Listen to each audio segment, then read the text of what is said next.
as an artist, we all we start at one place and then we work through materials and ideas as we mature and as we get older. Quite a few years ago, I was on a deep sea fishing trip, and actually down at Cabo San Lucas in Mexico.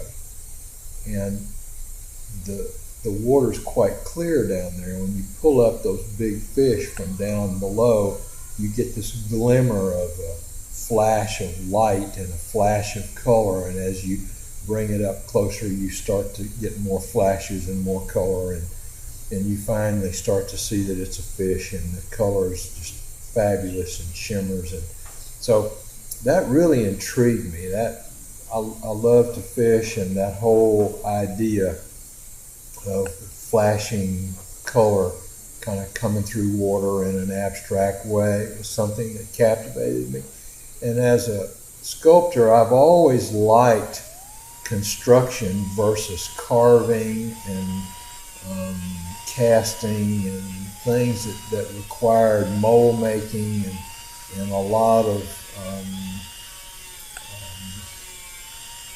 just labor and to carve off a whole lot of material.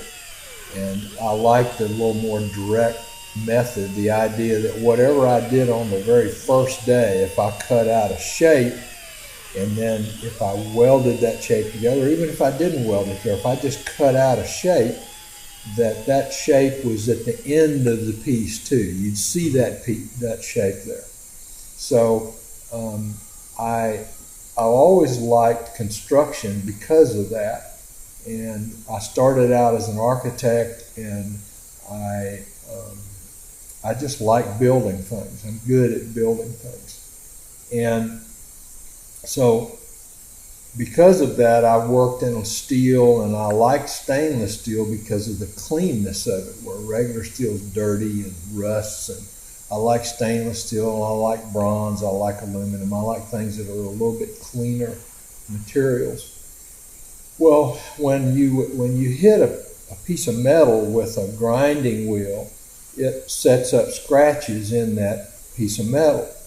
And I realized that if I put a transparent paint over top of those scratches, that the light would go through that transparent paint, hit those scratches, and bounce back at the viewer, a little bit like those reflections underneath the sea when a fish is reeled in.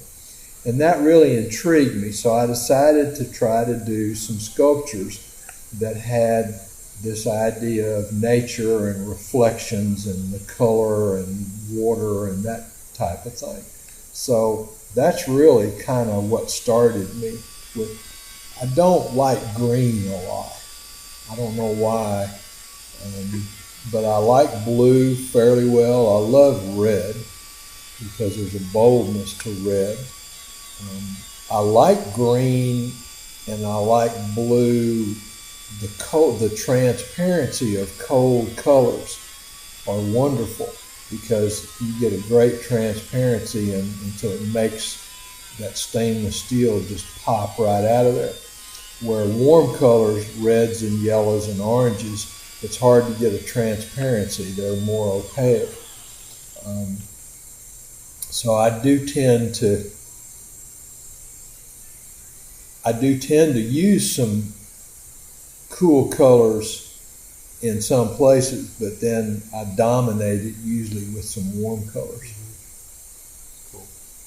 So I feel like my work is real nature oriented. In fact, that's probably my main inspiration is something to do with nature, cloud formations, water, reflections, bird wings, flowers, things that are, to me, mean something, even though I try to do it in a little bit more of an abstract way.